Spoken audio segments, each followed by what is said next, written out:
ಕರ್ನಾಟಕಕ್ಕೆ ನೀಡುವ ಆಕ್ಸಿಜನ್ ವಿಚಾರಕ್ಕೆ ಸಂಬಂಧಪಟ್ಟಂತೆ ಹೈಕೋರ್ಟ್ ಆದೇಶವನ್ನ ಎತ್ತಿ ಹಿಡಿದಿದೆ ಸುಪ್ರೀಂ ಕೋರ್ಟ್. ಕರ್ನಾಟಕಕ್ಕೆ ಸುಪ್ರೀಂ ಕೋರ್ಟ್ ಆಕ್ಸಿಜನ್ ವಿಚಾರದಲ್ಲಿ ಬಿಗ್ ರಿಲೀಫ್ ಅನ್ನು ಕೊಟ್ಟಿದೆ.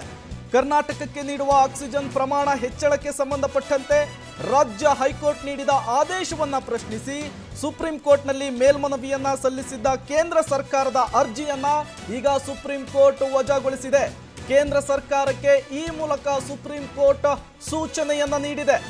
ಹೈಕೋರ್ಟ್ ಆದೇಶವನ್ನ ಪ್ರಶ್ನಿಸಿ ಕೇಂದ್ರ ಸರ್ಕಾರ ಸಲ್ಲಿಸಿದ ಅರ್ಜಿಯನ್ನ ವಜಾ ಮಾಡಲಾಗಿದೆ.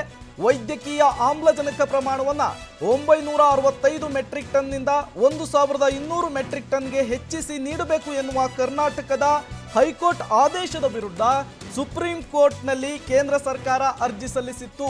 ಈಗ ಹೈಕೋರ್ಟ್ ಆದೇಶವನ್ನ ಎತ್ತಿ ಹಿಡಿದಿದೆ ಸುಪ್ರೀಂ ಕೋರ್ಟ್. ಈ ಮೂಲಕ ಕರ್ನಾಟಕಕ್ಕೆ ಸುಪ್ರೀಂ ಕೋರ್ಟ್ ಬಿಗ್ ರಿಲೀಫ್ ಅನ್ನ ನೀಡಿದೆ, ಆಕ್ಸಿಜನ್ ರಿಲೀಫ್ ಅನ್ನ ನೀಡಿದೆ. ಕೇಂದ್ರ ಆರೋಗ್ಯ ಸಚಿವಾಲಯದ ಮಾಹಿತಿಯ ಪ್ರಕಾರ ದೇಶದಲ್ಲಿ ಕಳೆದ 24 ಗಂಟೆಗಳಲ್ಲಿ 414ರಿಂದ 188 ಮಂದಿಗೆ ಹೊಸದಾಗಿ ಕೊರೋನಾ ವೈರಸ್ ಸೋಂಕಿನ ಪ್ರಕರಣಗಳು ದಾಖಲಾಗಿದ್ವು. ಈ ಮೂಲಕ ದೇಶದಲ್ಲಿ ಸೋಂಕಿತರ ಸಂಖ್ಯೆ ದಿನೇ ದಿನೇ ಹೆಚ್ಚಾಗ್ತಾ ಇತ್ತು. ಈ ಸಂದರ್ಭದಲ್ಲೇ ಆಕ್ಸಿಜನ್ಗೋಸ್ಕರ ರಾಜ್ಯದಲ್ಲಿ ಹಾಹಾಕಾರ ನಿರ್ಮಾಣವಾಗ್ತಾ ಇತ್ತು. ಈಗ ರಾಜ್ಯದಲ್ಲಿ ಉತ್ಪಾದಿಸಲಾಗ್ತಾ ಇರುವಂತಹ ಆಕ್ಸಿಜನ್ನಲ್ಲಿ 50% ಬೇರೆ ರಾಜ್ಯಗಳಿಗೆ ಕೊಡಲಾಗ್ತಾ ಇದೆ. ಈ ವಿಚಾರಕ್ಕೆ ಸಂಬಂಧಪಟ್ಟಂತೆ ಆಕ್ಸಿಜನ್ ಪ್ರಮಾಣವನ್ನು ಕೇಂದ್ರ ಸರ್ಕಾರ ರಾಜ್ಯಕ್ಕೆ ಹೆಚ್ಚಳ ಮಾಡಬೇಕು ಅನ್ನೋ ವಿಚಾರಕ್ಕೆ ಸಂಬಂಧಪಟ್ಟಂತೆ ಸುಪ್ರೀಂ ಕೋರ್ಟ್ನಲ್ಲಿ ಹೈಕೋರ್ಟ್ ಒಂದು ಆದೇಶವನ್ನು ಕೊಟ್ಟಿತ್ತು ಕೇಂದ್ರ ಸರ್ಕಾರಕ್ಕೆ. ಈಗ ಈ ಕೇಂದ್ರ ಸರ್ಕಾರ ಈ ಆದೇಶವನ್ನು ಪ್ರಶ್ನಿಸಿ ಸುಪ್ರೀಂ ಕೋರ್ಟ್ನಲ್ಲಿ ಮೇಲ್ಮನವಿಯನ್ನು ಸಲ್ಲಿಸಿತ್ತು. ಕೇಂದ್ರ ಸರ್ಕಾರದ ಅರ್ಜಿಯನ್ನು ಈಗ ಸುಪ್ರೀಂ ಕೋರ್ಟ್ ವಜಾಗೊಳಿಸಿದೆ.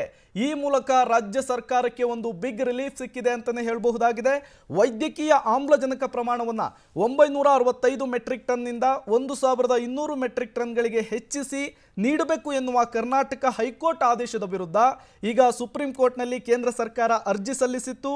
ಅರ್ಜಿ ವಿಚಾರಣೆಯನ್ನು ನಡೆಸಿದ ಸುಪ್ರೀಂ ಕೋರ್ಟ್ನ ನ್ಯಾಯಮೂರ್ತಿ DY ಚಂದ್ರಚೂಡ್ ನೇತೃತ್ವದ ನ್ಯಾಯಪೀಠ ಕೇಂದ್ರ ಸರ್ಕಾರದ ಅರ್ಜಿಯನ್ನು ವಜಾಗೊಳಿಸಿದೆ. ಈ ಮೂಲಕ ಕರ್ನಾಟಕಕ್ಕೆ ಸುಪ್ರೀಂ ಕೋರ್ಟ್ ಆಕ್ಸಿಜನ್ ರಿಲೀಫ್ ಅನ್ನು ನೀಡಿದೆ. ಕರ್ನಾಟಕಕ್ಕೆ ನೀಡುವ ಆಕ್ಸಿಜನ್ ಪ್ರಮಾಣವನ್ನು ಹೆಚ್ಚಳ ಮಾಡಬೇಕು ಅನ್ನೋ ವಿಚಾರಕ್ಕೆ ಸಂಬಂಧಪಟ್ಟಂತೆ ರಾಜ್ಯ ಸರ್ಕಾರ ಪದೇ ಪದೇ ಕೇಂದ್ರ ಸರ್ಕಾರಕ್ಕೆ ಒತ್ತಾಯವನ್ನು ಮಾಡ್ತಾ ಇತ್ತು. ಆದರೂ ಸ್ಪಂದಿಸ್ತಾ ಇರಲಿಲ್ಲ ಕೇಂದ್ರ ಸರ್ಕಾರ. ಈ ನಿಟ್ಟಿನಲ್ಲಿ ಹೈಕೋರ್ಟ್ ಕೂಡ ಕೇಂದ್ರ ಸರ್ಕಾರಕ್ಕೆ ಚಾಟಿ ಬೀಸಿತ್ತು. ಅಗತ್ಯಕ್ಕೆ ಅನುಗುಣವಾಗಿ ನೀವು ಆಕ್ಸಿಜನ್ ಅನ್ನು ಪೂರೈಕೆ ಮಾಡಬೇಕು, ರಾಜ್ಯದಲ್ಲಿ ಸಾವು ನೋವುಗಳ ಸಂಖ್ಯೆ ಹೆಚ್ಚಾಗ್ತಾ ಇದೆ ಅನ್ನೋ ವಿಚಾರವನ್ನು ಕೇಂದ್ರ ಸರ್ಕಾರಕ್ಕೆ ತಾಕೀತು ಮಾಡಿತ್ತು. ಈ ಎಲ್ಲ ಬೆಳವಣಿಗೆಗಳ ನಡುವೆಯೇ ಸುಪ್ರೀಂ ಕೋರ್ಟ್ನ ಮೊರೆ ಹೋಗಿತ್ತು ಕೇಂದ್ರ ಸರ್ಕಾರ.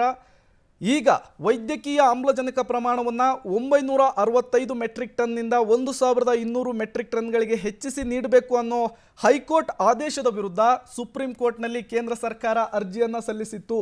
ಅರ್ಜಿಯನ್ನು ವಿಚಾರಣೆ ನಡೆಸಿದಂತಹ ನ್ಯಾಯಮೂರ್ತಿ DY ಚಂದ್ರಚೂಡ ನೇತೃತ್ವದ ನ್ಯಾಯಪೀಠ ಕೇಂದ್ರ ಸರ್ಕಾರದ ಅರ್ಜಿಯನ್ನು ವಜಾಗೊಳಿಸಿದೆ. ಈ ಮೂಲಕ ರಾಜ್ಯ ಸರ್ಕಾರಕ್ಕೆ ಬಿಗ್ ರಿಲೀಫ್ ಸಿಕ್ಕಿದೆ ಅಂತಲೇ ಹೇಳಬಹುದು. ಕರ್ನಾಟಕಕ್ಕೆ ಈಗ ಸುಪ್ರೀಂ ಕೋರ್ಟ್ ಆಕ್ಸಿಜನ್ ರಿಲೀಫ್ ಅನ್ನು ನೀಡಿದೆ.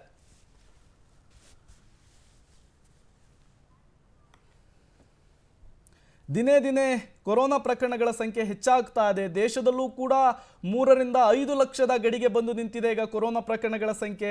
ಈಗ 1/2 ಲಕ್ಷದಷ್ಟು ಕೊರೋನಾ ಪ್ರಕರಣಗಳ ಸಂಖ್ಯೆ ರಾಜ್ಯದಲ್ಲಿ ಹೆಚ್ಚಾಗ್ತಾ ಇದೆ. ಈ ಎಲ್ಲ ಬೆಳವಣಿಗೆಗಳ ನಡುವೆಯೇ ಆಕ್ಸಿಜನ್ಗೆ ಹಾಹಾಕಾರ ನಿರ್ಮಾಣವಾಗ್ತಾ ಇತ್ತು. ಈ ವಿಚಾರಕ್ಕೆ ಸಂಬಂಧಪಟ್ಟಂತೆ ಹೈಕೋರ್ಟ್ ಒಂದು ಆದೇಶವನ್ನು ಕೇಂದ್ರ ಸರ್ಕಾರಕ್ಕೆ ನೀಡಿತ್ತು. ಕೇಂದ್ರ ಸರ್ಕಾರ ಸುಪ್ರೀಂ ಕೋರ್ಟ್ಗೆ ಮೇಲ್ಮನವಿಯನ್ನು ಹೋಗಿತ್ತು. ಈಗ ಸುಪ್ರೀಂ ಕೋರ್ಟ್ನ ಮೇಲ್ಮನವಿಯ ಅರ್ಜಿಯನ್ನು ವಜಾಗೊಳಿಸಿದೆ ಸುಪ್ರೀಂ ಕೋರ್ಟ್. ಈ ಕುರಿತಂತೆ ಮತ್ತಷ್ಟು ಮಾಹಿತಿಯನ್ನು ನೀಡ್ತಾರೆ ನಮ್ಮ ಪ್ರತಿನಿಧಿ. ಈಗಾಗಲೇ ಹೈಕೋರ್ಟ್ ಆದೇಶವನ್ನು ಎತ್ತಿ ಹಿಡಿದಿದೆ ಸುಪ್ರೀಂ ಕೋರ್ಟ್. ಈ ಮೂಲಕ ಕರ್ನಾಟಕಕ್ಕೆ ಆಕ್ಸಿಜನ್ ರಿಲೀಫ್ ಸಿಕ್ಕಿದೆ ಅಂತಲೇ ಹೇಳಬಹುದು. ಈ ಬಗ್ಗೆ ಏನಿದೆ ಹೆಚ್ಚಿನ ಅಪ್ಡೇಟ್ಸ್? ಕರ್ನಾಟಕದಲ್ಲಿ ಇತ್ತೀಚೆಗೆ ಉದ್ಭವಿಸಿರುವಂತಹ ಆಮ್ಲಜನಕದ ಕೊರತೆಯನ್ನ ಕರ್ನಾಟಕ ರಾಜ್ಯ ಹೈಕೋರ್ಟ್ ಸಾಕಷ್ಟು ಗಂಭೀರವಾಗಿ ಪರಿಗಣಿಸಿತ್ತು. ಇದನ್ನ ಮುಖ್ಯವಾಗಿ ಕರ್ನಾಟಕದಲ್ಲಿ 2 ಪ್ರಕರಣಗಳು ಬೆಳಕಿಗೆ ಬಂದಿತ್ತು. ಒಂದು ಚಾಮರಾಜನಗರ, ಮತ್ತೊಂದು ಕಲಬುರಗಿ. ಈ 2 ಪ್ರಕರಣಗಳ ಬಳಿಕ ರಾಜ್ಯ ಹೈಕೋರ್ಟ್ ಕೊಟ್ಟಂತ ಒಂದು ಆದೇಶವನ್ನ ಪ್ರಶ್ನಿಸಿ ಮುಖ್ಯವಾಗಿ 1162 ಮೆಟ್ರಿಕ್ ಟನ್ ಒಂದು ದಿನಕ್ಕೆ ಆಮ್ಲಜನಕದ ಅವಶ್ಯಕತೆ ಇದೆ ಅನ್ನುವಂಥದ್ದನ್ನ ರಾಜ್ಯ ಸರ್ಕಾರವು ಕೂಡ ಮನವಿಯನ್ನ ಮಾಡಿಕೊಂಡಿತ್ತು. ಆದ್ರೆ 1200 ಮೆಟ್ರಿಕ್ ಟನ್ ಅನ್ನ ಕೇಂದ್ರ ಸರ್ಕಾರ ಪ್ರತಿದಿನವೂ ಕೂಡ ಕರ್ನಾಟಕಕ್ಕೆ ಒದಗಿಸಬೇಕು ಅನ್ನುವಂತಹ ಒಂದು ಸ್ಪಷ್ಟವಾದಂತಹ ಸೂಚನೆಯನ್ನು ಕೂಡ ನೀಡುವ ಮೂಲಕವಾಗಿ ಆದೇಶವನ್ನ ಹೈಕೋರ್ಟ್ ಕಳೆದ ಬಾರಿ ಕೊಟ್ಟಿತ್ತು. ಅದನ್ನ ಪ್ರಶ್ನಿಸಿ ಸುಪ್ರೀಂ ಕೋರ್ಟ್ಗೆ ಕೇಂದ್ರ ಸರ್ಕಾರ ಕೂಡ ಅರ್ಜಿಯನ್ನು ಸಲ್ಲಿಸಿತ್ತು. ಅಂದ್ರೆ ಇಷ್ಟೊಂದು ದೊಡ್ಡ ಪ್ರಮಾಣದ ಈ ಒಂದು ಆಮ್ಲಜನಕದ ಒಂದು ಕೊರತೆಯನ್ನ ನೀಗಿಸುವುದಕ್ಕೆ ಸಾಧ್ಯವಿಲ್ಲ. ಕರ್ನಾಟಕಕ್ಕೆ ಕೇವಲ 800 ಶೇಕಡವಾರು ನಾವು ಆಮ್ಲಜನಕವನ್ನ ನೀಡುವುದಕ್ಕೆ ಸಾಧ್ಯವಿದೆ. ಈ ಹಿನ್ನೆಲೆಯಿಂದಾಗಿ ಸಾಕಷ್ಟು ರಾಜ್ಯಗಳಲ್ಲಿ ಈ ರೀತಿಯಾದಂತಹ ಕೊರತೆಗಳಿದೆ. ಕೇವಲ ಒಂದು ರಾಜ್ಯದನ್ನ ನಾವು ಗಮನಹರಿಸುವುದಕ್ಕೆ ಸಾಧ್ಯವಾಗುವುದಿಲ್ಲ. ದೇಶದಲ್ಲಿ ಈ ರೀತಿಯಾದಂತಹ ಬಿಕ್ಕಟ್ಟಿನ ಸಮಯದಲ್ಲಿ ಆಮ್ಲಜನಕದ ಕೊರತೆ ದೊಡ್ಡ ಮಟ್ಟದಲ್ಲಿ ಕಾಡ್ತಾ ಇದೆ. ಹೀಗಾಗಿ ಎಲ್ಲಾ ರಾಜ್ಯದ ಹಂಚಿಕೆವಾರವನ್ನ ಗಮನಿಸ್ತಾ ಹೋದ್ರೆ ಕರ್ನಾಟಕಕ್ಕೆ ಕೇವಲ 800 ಮೆಟ್ರಿಕ್ ಟನ್ ಆಮ್ಲಜನಕವನ್ನ ಮಾತ್ರ ಕೊಡೋದಕ್ಕೆ, ಆಕ್ಸಿಜನ್ ಅನ್ನು ಕೊಡೋದಕ್ಕೆ ಮಾತ್ರ ಸಾಧ್ಯವಿದೆ ಅನ್ನುವಂಥದ್ದನ್ನ ಕೇಂದ್ರ ಸರ್ಕಾರ ಸುಪ್ರೀಂ ಕೋರ್ಟ್ಗೆ ಮಾಹಿತಿಯನ್ನ ತಲುಪಿತ್ತು. ಇವತ್ತು ನಡೆದಂತಹ ಚಂದ್ರಚೂಡ್ ಹಾಗೂ MR ಪಾಷಾ ಅವರ ನೇತೃತ್ವದ ದ್ವಿಸದಸ್ಯ ಪೀಠದಲ್ಲಿ ಸ್ಪಷ್ಟವಾಗಿ ಕೇಂದ್ರ ಸರ್ಕಾರ ಸಲ್ಲಿಸಿದಂತ ಅರ್ಜಿಯ ವಿಚಾರಣೆಯನ್ನ ನಡೆಸಿ ತಕ್ಷಣವೇ ಅವರ ಅರ್ಜಿಯನ್ನು ವಜಾಗೊಳಿಸುವ ಮುಖಾಂತರವಾಗಿ ಕರ್ನಾಟಕ ರಾಜ್ಯ ಹೈಕೋರ್ಟ್ ಕೊಟ್ಟಂತಹ ಈ ಒಂದು ಆದೇಶವೇನಿತ್ತು ಅದನ್ನ ಎತ್ತಿ ಹಿಡಿಯೋದಕ್ಕೂ ಕೂಡ ಮುಂದಾಗಿದೆ. ಜೊತೆಗೆ ಪ್ರತಿದಿನ 1200 ಮೆಟ್ರಿಕ್ ಟನ್ ಆಕ್ಸಿಜನ್ ಅನ್ನ ಕರ್ನಾಟಕಕ್ಕೆ ಒದಗಿಸಬೇಕು ಅನ್ನುವಂತ ಒಂದು ಆದೇಶವನ್ನ ಈಗಾಗಲೇ ಹೊರಡಿಸಿದೆ. ಪ್ರೇಮ್, ಸಂತೋಷ್, ಈಗ ಪ್ರಮುಖವಾಗಿ ಸುಪ್ರೀಂ ಕೋರ್ಟ್ ಕೇಂದ್ರ ಸರ್ಕಾರ ಸಲ್ಲಿಸಿರುವಂತಹ ಅರ್ಜಿಯನ್ನ ವಜಾಗೊಳಿಸಿದೆ. ಈ ಮೂಲಕ ಕೇಂದ್ರ ಸರ್ಕಾರಕ್ಕೆ ಒಂದು ರೀತಿಯ ತಾಕೀತನ್ನ ಮಾಡಿದೆ, ನೀವು ರಾಜ್ಯಕ್ಕೆ ಎಷ್ಟು ಅಗತ್ಯಕ್ಕೆ ಅನುಗುಣವಾಗಿ ನೀವು ಆಕ್ಸಿಜನ್ ಅನ್ನ ಪೂರೈಕೆ ಮಾಡಿ ಅಂತ. ಈಗಲಾದ್ರೂ ಕೇಂದ್ರ ಸರ್ಕಾರ ಆ ನಿಟ್ಟಿನಲ್ಲಿ ಕೆಲಸವನ್ನು ಮಾಡುತ್ತಾ ಹೆಂಗೆ ಅಂತ? ಖಂಡಿತ ಪ್ರೇಮ್, ಮುಖ್ಯವಾಗಿ ಕೇಂದ್ರ ಸರ್ಕಾರದ ಅಟಾರ್ನಿ ಜನರಲ್ ತುಷಾರ್ ಮೆಹ್ತಾ ಕೆಲವೊಂದಿಷ್ಟು ವಾದಗಳನ್ನ ಮಂಡಿಸುವುದಕ್ಕೂ ಕೂಡ ಮುಂದಾದ್ರು. ಆದ್ರೆ ಸ್ಪಷ್ಟವಾಗಿ ಅವರ ವಾದಕ್ಕೆ ಯಾವುದೇ ರೀತಿಯಾದಂತಹ ಮನ್ನಣೆಯನ್ನ ಇವತ್ತು ಸುಪ್ರೀಂ ಕೋರ್ಟ್ ನೀಡಿಲ್ಲ ಅನ್ನುವಂಥದ್ದು ಕೂಡ ಸ್ಪಷ್ಟವಾಗುತ್ತೆ. ದೇಶದಲ್ಲಿ ಕೋವಿಡ್ ನಂತಹ ಬಿಕ್ಕಟ್ಟಿನ ಸಂದರ್ಭಗಳಲ್ಲಿ ಕೇಂದ್ರ ಸರ್ಕಾರ ಈ ರೀತಿಯಾದಂತಹ ನೀತಿಯನ್ನ ಅನುಸರಿಸುವಂತದ್ದು ಸರಿಯಲ್ಲ.